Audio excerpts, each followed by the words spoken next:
experience should be pleasant, That's right. interesting, and rewarding for the viewer, always, That's right. For ARV. for ARV. If you're using remote influencing, that rule doesn't apply anymore because you want to influence yourself to feel despondency and sorrow when you go trying to get the wrong target. Okay. And so when you start using RI, that rule doesn't apply. Now, in straight ARV, that rule applies. Okay, because, and that answers your question, I think, Angela. When is the optimal time to build in RI for your ARV feedback? If the protocol is set that the tasker analyst is going to provide feedback to you, and the rule is it's always going to be a pleasant experience, well, you've built that RI right into your programs. It is always going to be a pleasant experience for you, Angela. You're going to say, but John, what if I miss the target? I'm going to point out everything that you got correct in your session at the moment of feedback for you. Okay, and that qualifies as waffling. It's a You want to know what it qualified? Waffling. It qualified in about me getting 15% or 20% Okay. more accuracy when I implemented this rule in my Okay, project. but So, you know, it may be a useful tool, but you're using waffling as a useful tool. okay, I'm not saying it's bad. okay, all right. That's a good use for waffling. And it is Yeah. all right, and it is, that's your damn right. Yeah, uh-huh. Okay, go on. Yeah, you had the next one, then you had, go Can ahead. you then give us, go over that again, and if we want a remote, and I'm a little confused if you're saying, if we're gonna use RI for ARV, shouldn't we always try to give the pleasant feeling and go on a good target, rather than try to program No, negative feelings for a because, wrong target? Or should we do both? You should do both, yeah, okay. Go ahead. Okay. Yes. Just a quick alternative. Would an ARV session instead of a remote influencing session be just as good? Yes, picture of the sun, no picture of the North Pole. Very good. Associative remote viewing that way. Actually, John's shaking his head no. Actually, in a way to use it, the answer would be yes. In many ways it would be no, but the concept, I would say yes to. Let me move on with this. We can argue about angels on the head of a pin later, okay? Buy the house. That's your question. Where do you start? You go through stage one and finally you get the house. You work the house and house and house. You get into stage 4. You have worked your way into stage 4, so now you're qualified to say, move to the moment of decision, should I buy the house? You move into the SI or the EI column, you access yourself. What do you put through? Yes or no? Yes equals the emotion of, okay?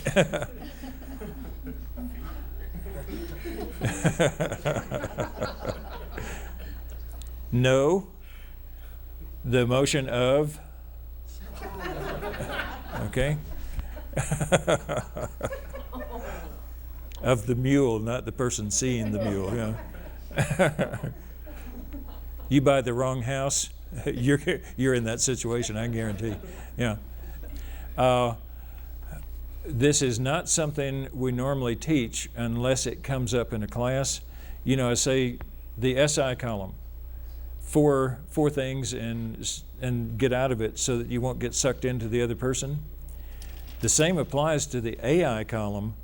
A person can stay there too long, get sucked into themselves, and what happens is they get into this meditative state, the session grinds to a halt, and then you have the problem of getting them out of the mental equivalent of staring at their belly button, you know, and they get sucked into themselves. Yes, that can happen.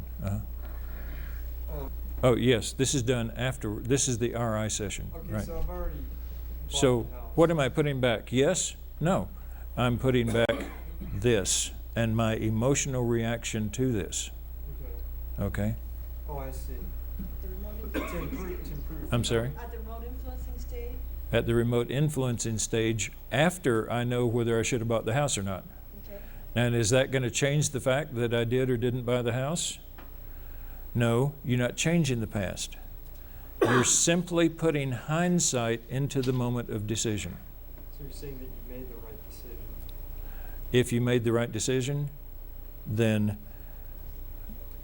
yes, you would So put, improve your chances of the future of making better decisions. that's right. Okay, all right. Okay. So can, For instance, we found a house in Ruidoso. We were looking for a house. We found a house in Ruidoso. We wanted it. It was what we wanted. It was perfect for us. And we sat down in the realtor's office to sign the papers for the house.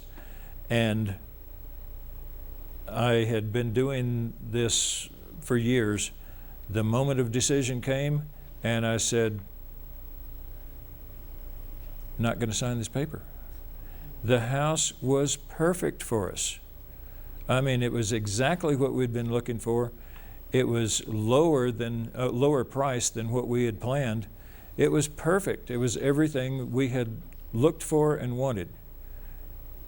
And something said, don't sign those papers. We searched for another 2 months, and we found the house we're in now, which is fantastically more suited to us than that one ever would have been. After we moved into this house, got everything settled down and all that, I sat down and did a remote influencing back to the moment when I had that pen in hand in Ruidoso, New Mexico, and was about to sign the papers, and I got across, don't sign those papers, you know. And I put negative feelings into that. It reflected into the past, and at the moment of that decision, my hand came back up, and I said, I'm not going to sign. Okay? And I'm forever glad that I did. The pictures here, the actual input is obviously not your reaction to the pictures, right? Your reaction to the pictures, not the pictures themselves. Okay? They're both happy and funny. Yeah, they're both happy and funny to the observer. Yeah. How do you think the mule feels about it? Yeah? So I have to access the view now? Yeah. so Lynn, If you come to the moment of decision right now, stay open to the emotions that you're sending yourself back from the future. You say, okay, do I want to buy this house? And you get a negative vibe. Listen, follow those. If you get somebody tries to give you tasking for a session and you get the negative vibes, follow that. You didn't spend all this money to learn to be psychic for nothing. You get those negative vibes. You don't know what it means. You have no idea what it means or why, and you can't see any logical reason for those negative vibes. Follow the negative vibes. Then later, when you find out why it had to be that way, sit down and send back the negative vibes that you will listen to and therefore not do the thing that would have been wrong. what if, Generally, you will come to some point where you say, I think that was a good decision or a bad decision. You may not have hard proof, but you just feel, okay, now's the time to sit down and do that because I feel. Now, that brings up another point. I buy the house, or I don't buy the house in Ruidoso. So I buy this house, the one we live in now, and I'm happy as I can be for 5 years. And then the house starts crumbling, the airport extends to our backyard and all this, and all of a sudden I'm thinking, man, I shouldn't have bought this place. Okay, so what do I do then? Sit down and remote influence myself, not to remote influence myself, you know, to make that decision. Once you do it, you live with it, you know. You could complexify it all you want to, but you're just going to mess yourself up when you do. So at the moment when you say, this was a good idea, this was not a good idea, sit down and do the session. Then session end and live with the results. okay. Okay. Associative remote viewing. This is what everybody's been talking about at this conference and all that. Remote viewing is not good at getting numbers. It is good at getting sensories such as tastes, smells, colors, textures, sounds, temperatures, and so on. Let me explain what I'm going to be talking about. I'm going to be talking about ARV in its simplest, most basic terms. One of the problems with doing ARV this way is that it's harder to learn, and it takes a longer time to learn, and it takes much more practice. I'm a firm believer that once you go through all of that, you wind up a better ARVer. However, if you use CRV in an ARV mode, which is what John and Marty have been talking about this weekend, the results come faster. Many people think they become better, and so when I say I think the hard work leading to the better result, that's my opinion only. You'll get opinions otherwise from everybody else. The main bottom line is what you're trying in ARV, does it work? You make the money off the stock market? Hey, who's going to argue with that, you know? And that's the bottom line. Okay, and so CRV is good at getting sensories. So let's do some very simple, basic ARV using nothing but sensories. It's also good at picking up emotions, by the way, okay? If we associate a sensory or an emotion to a number, then we can indirectly view the number by simply viewing the sensory or the emotion. How ARV works. I'm going to make a list, and I'm going to say 0 equals vanilla, 1 equals vinegar, 2 equals chocolate, and so on. And I'm going to make this list. You can make it randomly, you can have a computer make it, you can have a friend make it, it doesn't matter, okay? Then, let's go to this timeline. Here's a timeline, and I'm going to set up a hard and fast event in time that will happen. And I will take every step possible to make that happen. It is a fixed event in time.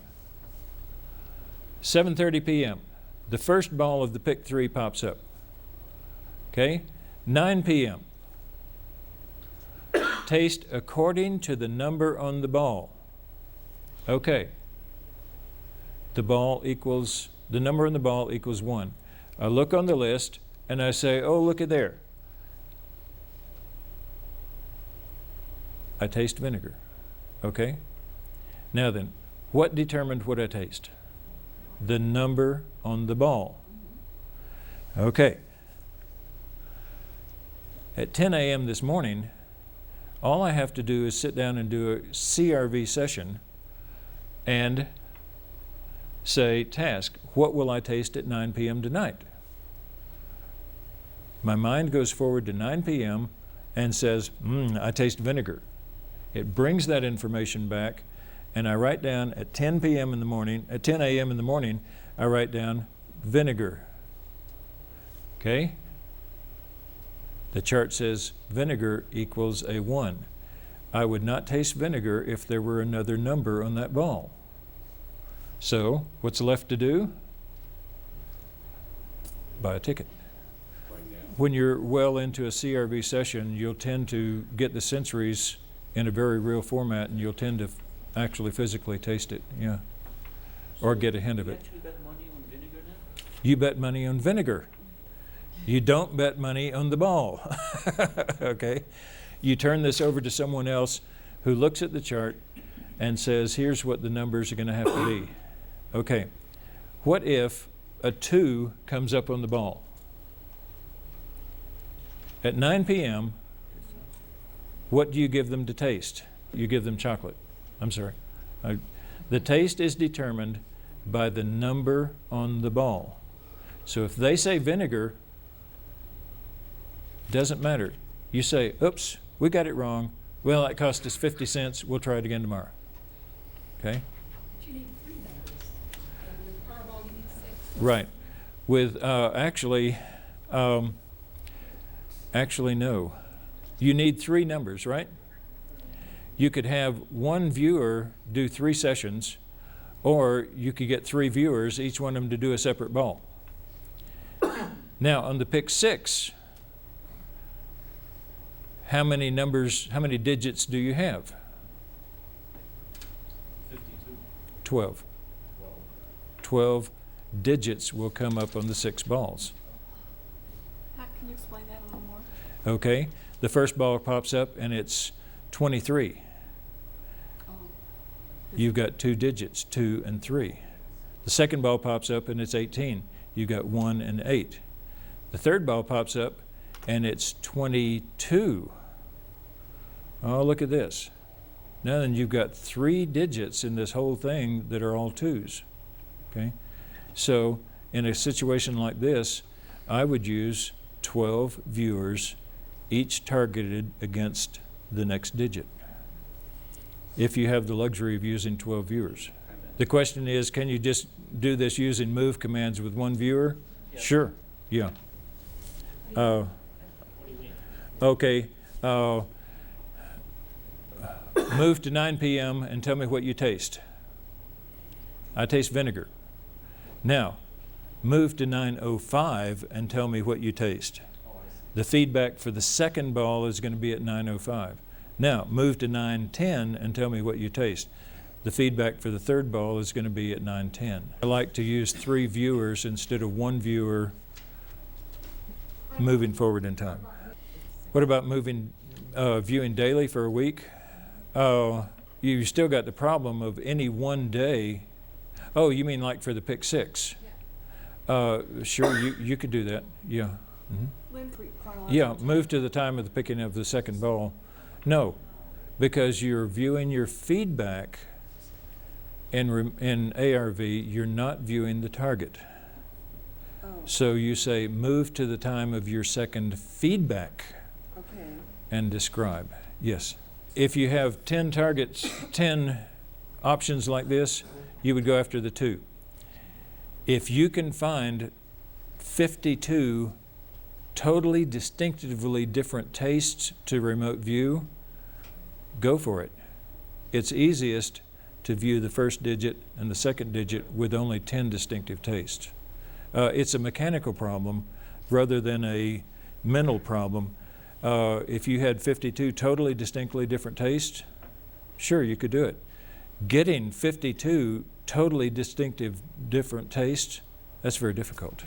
Okay, the question is, can you use different sensories? Like color for the first digit, sound for the second digit? Sure, you can do that, yeah. Mm-hmm. Yes. If you're doing the pick 6, each ball is going to have 2 digits on it. Yeah. So I would use a different viewer for each digit.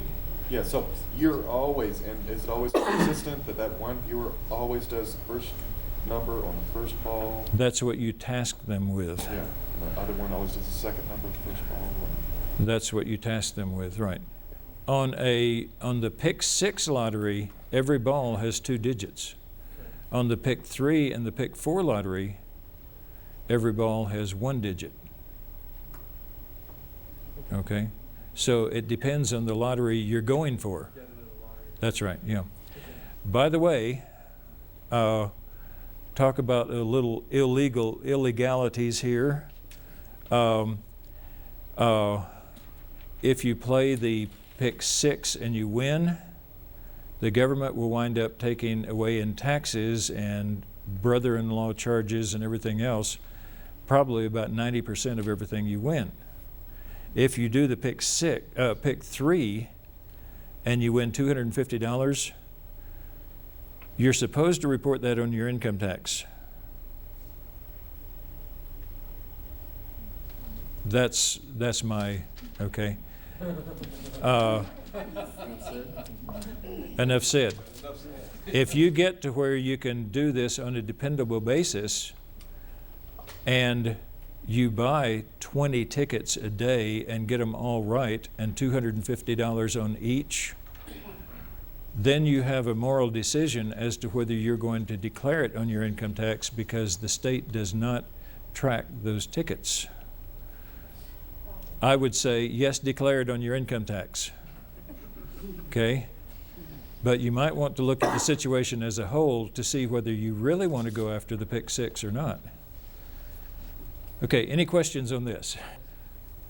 Right out behind this, on remote influencing, you can add information to this session, which will help you pick the right number, okay? Say that again, please. You can do an RI session at the end of this, which will add information to this session to give you an statistical advantage to help you pick the right number more often. Okay? Anyone who's been successful. I'm sorry? Ingo won the pick 7 times in 1 month. And yeah, there are other people who have had great success. As far as success at ARV, yeah, we've probably got the 2 leading success stories right here in the room with us, Marty and John.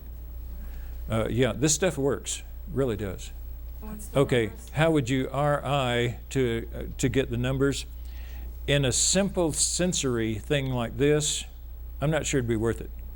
But now in a situation like where you're using CRV targets, whole targets, instead of just a simple sensory, yeah, then once you see the feedback information, you can say, oh, that's a farmhouse. Boy, I remember being on the farm once, and you know how it smelled and all that. Access yourself, put those farm smells in there, put the bucolic feeling in there, the feeling of space and hominess and your grandparents and the peaches that grandmother used to can and you would eat and all that. You put all that stuff into the moment of your decision, in the moment of your session, and you're going to start getting all this stuff that says, hey, this is a farm. This is grandma's farm, you know? And it will help you get the right target.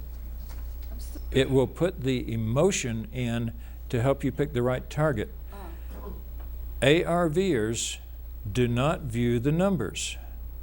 They view their feedback. They turn their report summary into John or Marty, and that's who works the numbers. If you pump back, if the correct feedback is the farm scene, and you pump feelings and emotions and everything into the moment of your session of a farm scene, guess what you're going to get? You're going to get a farm scene. The idea of helping you deal with numbers, forget that. When you're working ARV, your only task is describe the feedback I'm going to show you. As a remote viewer, that is your only task. You don't have to know what the numbers are. You don't have to know how much was bet. You don't have to know whether anything was bet or not. You just describe your feedback. That's all you have to do. Yes? Oh, no, like I was saying, in a situation where you're using only basic sensories, I wouldn't bother with the remote influencing. What I'm showing here is how ARV works in its simplest mode, okay? So I wouldn't use RI in this. But when you graduate from this to the targets that Marty and John are using, which are full-blown CRV targets, then you can pump all these emotions and everything back into the moment of your session to help you get the right target. As a viewer, you don't do ARV. As a viewer, you view your feedback. You turn the answer over to whoever's running the ARV project, and they get the numbers, they get the betting, they do the betting, they get the money, bring it back to you, and so on. As an ARVer, your job is to describe your feedback. That's all you do, okay? So don't get the numbers mixed in or the lottery or anything like that. If you're going to work as an ARVer, describe your feedback. That's it. You would have sensitized yourself to learning from the future. Okay? Okay. Now then, let's say you put information in from your own future. How much effect does it have on the session? It has this much effect. Okay. Okay? None. Very, very little. I mean, it's that much effect. You do that 12,000 times, and pretty soon your hand is so sensitive that it can feel it coming. All right? practice, practice, practice. Without practice, you're not going to do any of this. The act of doing RI on yourself for these ARV targets is nothing more than the Chinese water torture.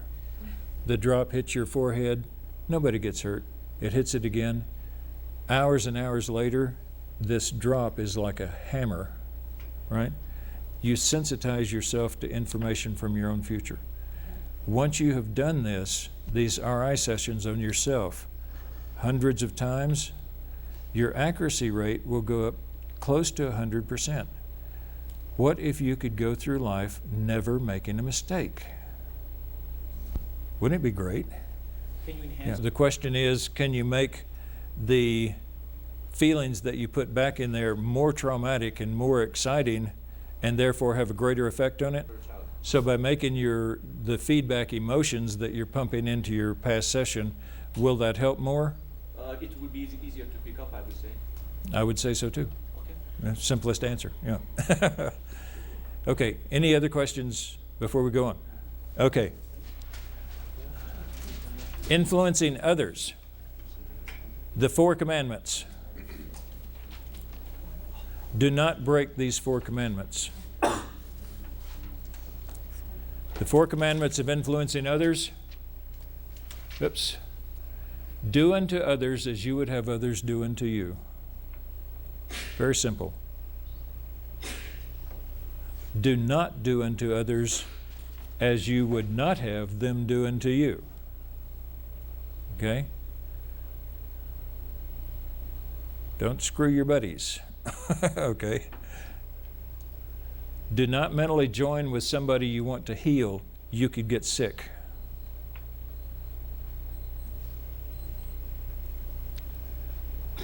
Do not mentally join with someone you hurt, because you can get hurt. Okay? Any questions on these 4? I just need time to copy. Okay. These 4 are very important. And so, don't do unto others as you would have others do unto you. You want to make Saddam Hussein sick? Well, you kind of blow past that one down to this one. Do not mentally join with Saddam Hussein if you're going to make him sick. Yes. How would you handle something that's already been done to you? You can influence the influencer, and according to this, I take pity on that person for being evil and I set them right. Okay? It's just my own personal thing that I don't like long fights, and so I go for the short one. Yes. How do you make sure that only the right thing gets done when there are hidden agendas and all this other stuff? I'm sorry? And you don't know what the hidden agendas are. The answer, as far as remote influencing is concerned, is you wait and wait and wait and wait until you find out what the right thing should have been, and then it may be 12 years later. Then you sit down and you do that session. But you wait until what the right thing, until you know what the right thing would have been. Can we remote influence the city council to do the right thing? Remote influencing present time. Yeah. Okay. Then, can you remote influence the city council to do the right thing? Normally, for a group of humans, I would say yes, but you're talking about a group of politicians. So I would say, I would hope so. And if so, we need more people doing it. Yeah. Don't fully join with somebody you want to heal or hurt. So you're just accessing that fully. You have to access them. This is where you ride that little tightrope of almost getting sucked in. And it's something that really takes training and practice. Remote influencing others, the theory. Here you are.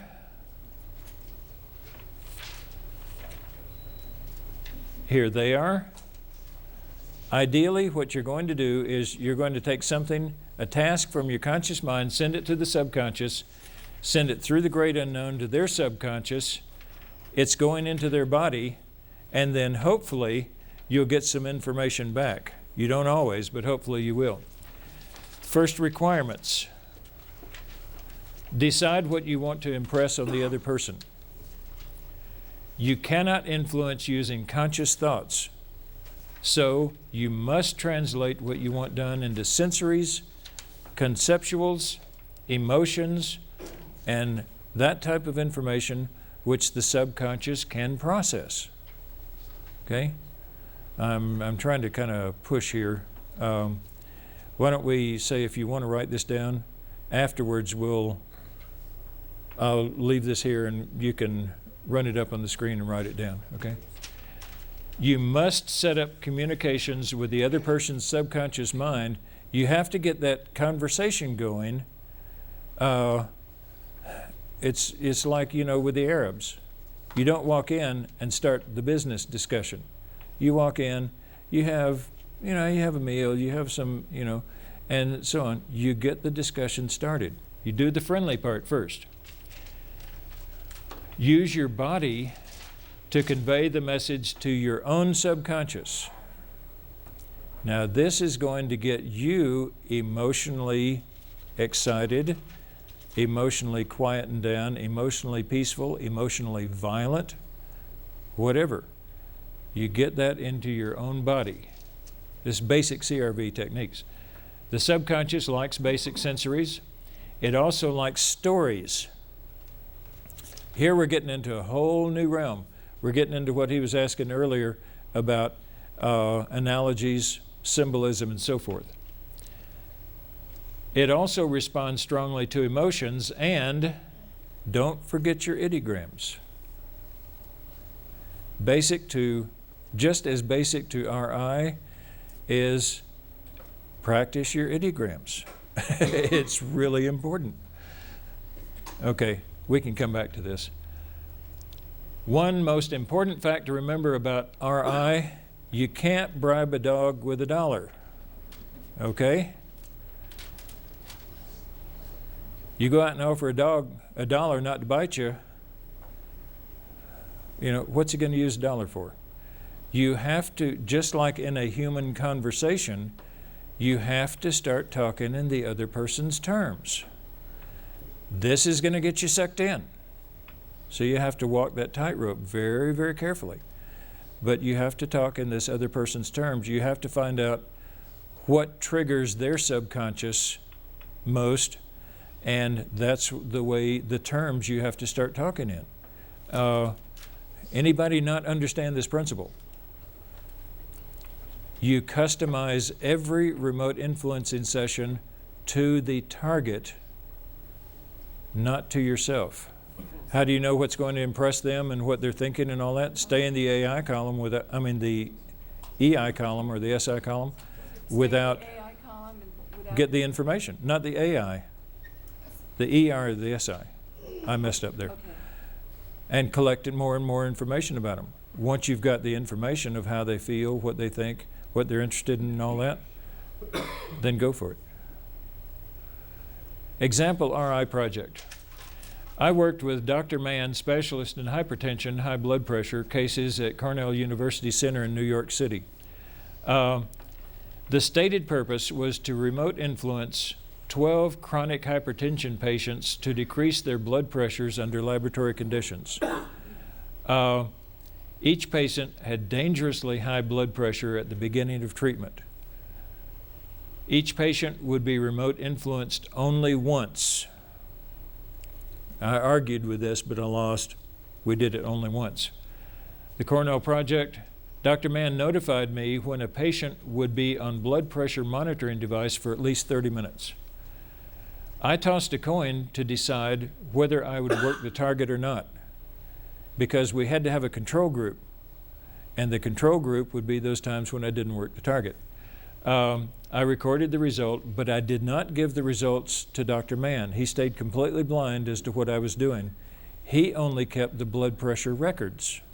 It was after the entire project was over that we compared my work time with the blood pressure records and the exact times there.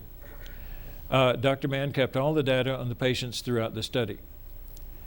The method that was used was I would access the person normally. I would use visualized analogy. I would start using a story to address the problem. Now, we really haven't, anybody in here, we really haven't gone into depth in the idea of using symbology, analogies, and allegories in remote viewing, but you can also use it actively in remote influencing, and it's very effective, by the way. Manipulate the story to bring about a desired conclusion before stopping. The patients for whom I worked the RI sessions showed an average drop in blood pressure over the targeted time of 25 points beyond the expected norm. A high blood pressure patient sits there for 30 minutes doing nothing, the blood pressure is going to fall. When I did not work the session, it was at their standard rate. When I did work it, it generally wound up anywhere between 10 and 45 points lower than was normal for that patient, because he had, he had dozens and dozens of times when they were sitting there on the blood pressure meter. The patients for whom I did not work RI showed no unusual change. The project was continued with 3 targets per week for 4 weeks. The results: a direct and measurable effect was shown and recorded, and the data was kept on it.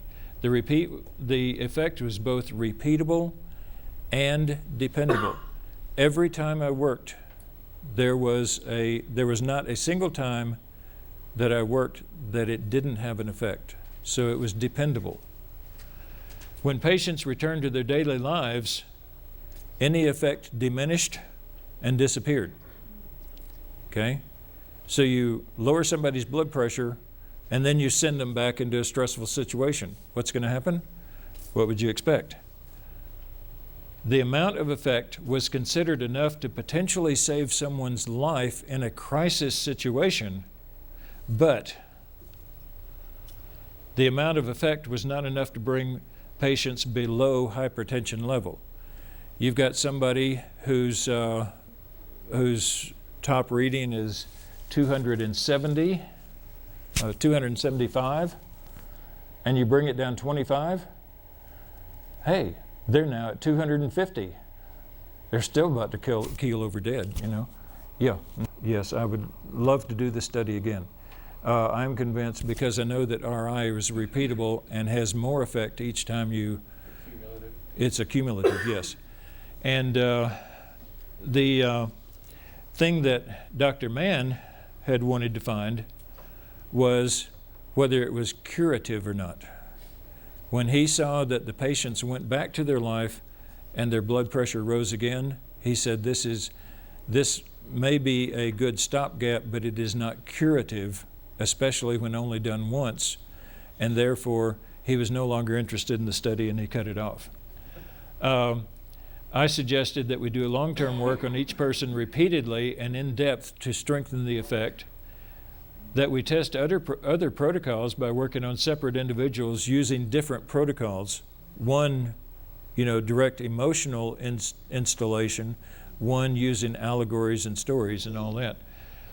Since the preliminary work did not show it to be permanently curative, he lost interest and the project was basically over.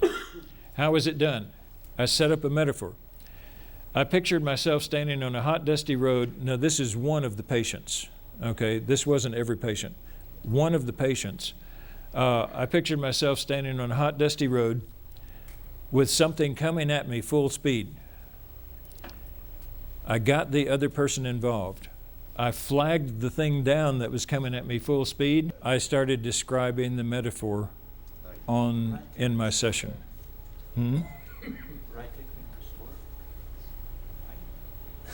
Anyway, I flagged them down.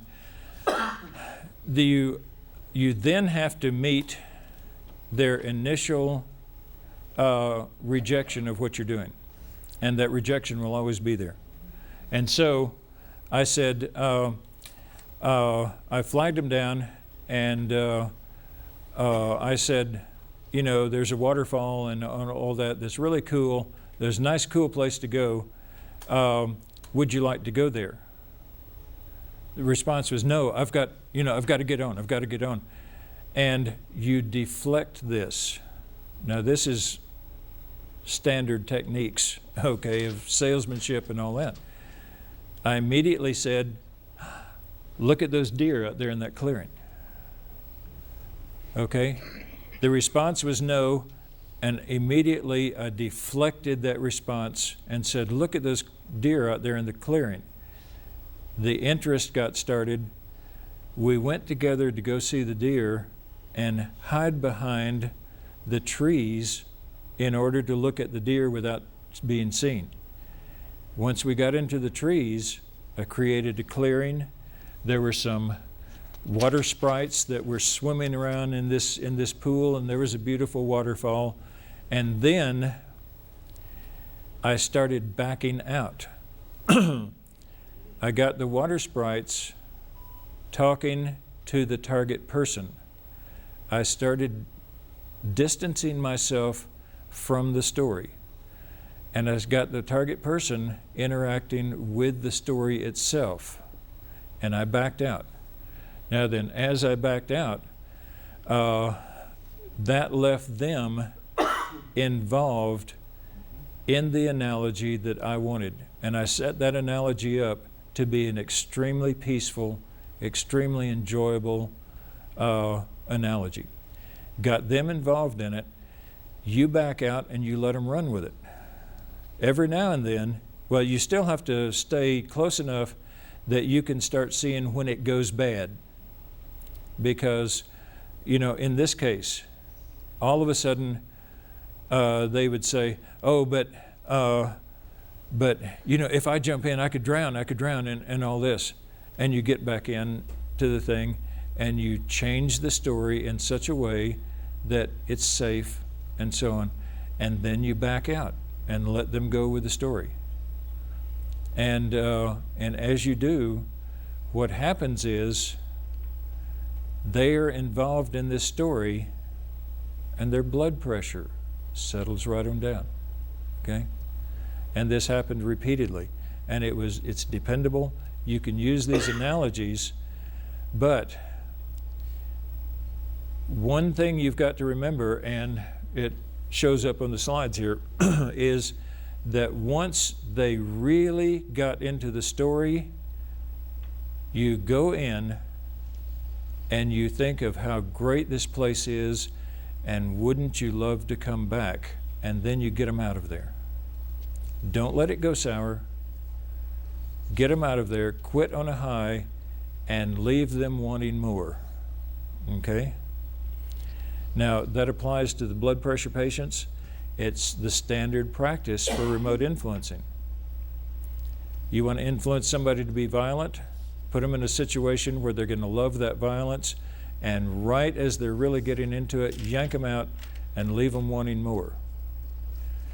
That is what is going to show up in their physical, and the physical impressions are going to get across to their conscious mind, and that's what's going to influence their actions and decisions from that point on. So, Yes. So for instance, if you're trying to promote a project or a product for somebody, you would try to get them to examine your product, enjoy the product, get excited about it. And want then to know get 'em more, out. And then get out. You bet. Always leave them laughing, always leave them wanting more, okay? This is basic sales. No remote influence in here, okay? How do you engage them? I mean, how do you go again from the observation Okay. to when you're engaged with them? You're influencing, and then you back out, but you don't back away completely.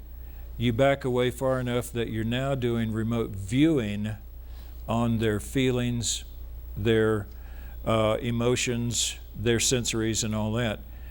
You wait and you just remote view without influencing until things start going sour, and then you click back into remote influencing mode again to straighten things up, back out, and keep track on their impressions and so on. This is a very nebulous thing to talk about, The best analogy I can use is, how do you engage someone in a conversation? There comes that moment when you say that first word. You want that first word to lead them into a conversation, so you go into a conversation, really all you have to worry about is that introductory sentence, you know? So just Hey, I lost my phone number, can I have yours? You know, babe, you know? Is it gonna work? You know? On the paper. You stay physical, you wind up with an entire story in the paper, yes, yeah. You also wind up with the written record of what you influenced, yeah. You involve them in the metaphor that you want. Now, a neat thing is, during this thing, we wrote down, we had the patients write down what they were thinking about through the whole time. They would start daydreaming. Their daydreaming never once matched my metaphor in content, but it always matched my metaphor in story, in storyline. The content was always totally different, totally unrelated, but the storyline was always the same. The content wasn't, but The storyline itself, Okay. the plot of the story was always the same. The content never was. can you give an example of a story they might have come up with? Yeah, on this one here, the woman was going out to hang wash, and she was carrying all this stuff, and somebody came up to her and said, you know, instead of hanging wash, let's go shopping. And she said, no, I can't go shopping and all that. And they said, well, hey, look at those women in that dress, you know, that were walking down the street. And so instead of going shopping, they went over to talk to the women who were walking down the street in this beautiful dress. And as they did, they passed by a dress store. They got involved in the dress store, and she started talking back and forth to the clerk, who is extremely friendly, and so on. The storyline matched my metaphor. The content was totally different, and that happened every time. They make up their own story content, but you guide the plot. The question is, are males or females more susceptible than the other? I haven't found any evidence either way. Dr. Mann asked them if they would like to be involved in a project which might lower their blood pressure, and they said yes. That's all he told them. Okay. Okay. I pictured myself standing on a hot, dusty road. Yeah. Okay. And then I flagged down this thing that was coming toward me, and I said, there's a quiet pool with a waterfall. I tried to get them involved. Like to see it? They will always resist. No. And I said, hey, look at those deer. You always deflect the resistance. You invite the other person in. They will always resist. You deflect the resistance, and you go on with the story. Involve the other person. We went aside into the forest to watch the deer. I created a small pool with waterfall. We stopped and watched these sprites swimming in it. I moved the focus of the story to the target person, and I moved myself out of the story as much as possible. I turned the story over to the target, and from that point, I start doing remote viewing just to keep track of what's going on in that person's mind and emotions and all that moment by moment. I keep the target involved. Anytime they started getting off of the storyline or started getting emotions that I didn't want in there, I went back, joined myself to the story, affected the story, and then I got back out again. Don't stay too long. When the story appears to be having its greatest effect, access the target briefly, make them feel the desire to have more of this, and then get yourself and them out too. Detox yourself, but by all means, do not detox that person, because if you do, they will lose the desire to come back. Okay? Another example, there was a secret factory. The tasking was to find out what went on inside the factory, which had been spotted by satellite imagery. The factory had been. Regular viewing left many questions, and it was decided that mental access might answer them. I was told to access someone at the factory who could provide the information we wanted. I found that the person that really could provide the information we wanted was the factory's director. I accessed him, and I didn't have any success with remote viewing. So then I asked him about himself personally. I got off the target of what's in the factory, and I started finding out about him. I started this conversation, okay? I found out that he had a son to whom he longed to show off what Daddy does for a living, and he had this pride, and he wanted his son to be proud of him, but he was constrained. He was in a classified job and could never tell his son. And so I set up the scenario. I pictured his son being in the factory. I pictured the son following him around, holding his hand, and so forth. I made the first suggestion. Show it to me, Daddy, okay? The resistance was immediately there. No, son, I can't. Hey, Dad, what's that? Okay, and pointed to something. As I remember, it was a typewriter. It was something which was not classified and which it wouldn't hurt to show him. Okay? And so the resistance was deflected. Involved the other person. He started showing his son the one unclassified thing, and I physically, during my session, swelled up with pride and just felt pride in my dad and all this, and just pumped those emotions into that session.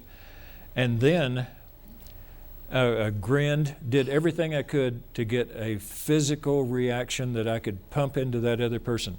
The son continued to ask. I got out of it. Once I got him involved in his daydream, then I got out of it. The only time I would ever get back in was when he started getting distracted or stopped the daydream, wanted to stop the daydream or something like that.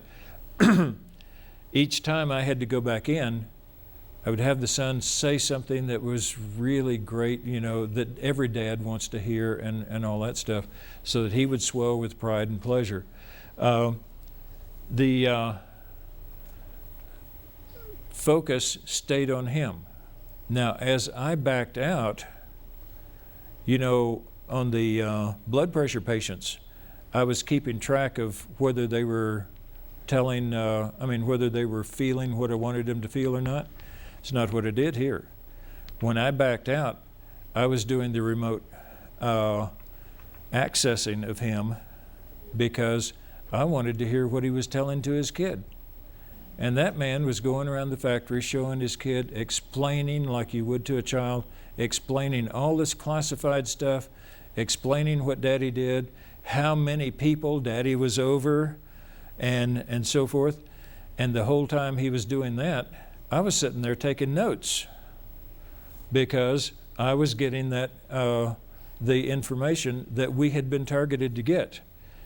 The only time I would go back into influence was whenever he would start thinking of how this wasn't permitted outside of his daydream and all that. Don't stay too long. When I had the information we needed that I was tasked to get, I sent the physical stimulus to bring him out of his daydream. You quit on a high. I provided him with a good and warm feeling about the episode, along with a strong desire that it could be so. And boy, this was a great daydream. I'd really like to do this again, but I have to get back to work now. And in doing so, I left the door open to come back for another RI session to pick up more information. Okay? See how it works? Did you go back? Quit on a high. We were never tasked with that one again because the information I had collected was sufficient, and it told them everything they needed to know, so we never got tasked again. Could you do this in the civilian world to find out what your competitors are doing? Sure.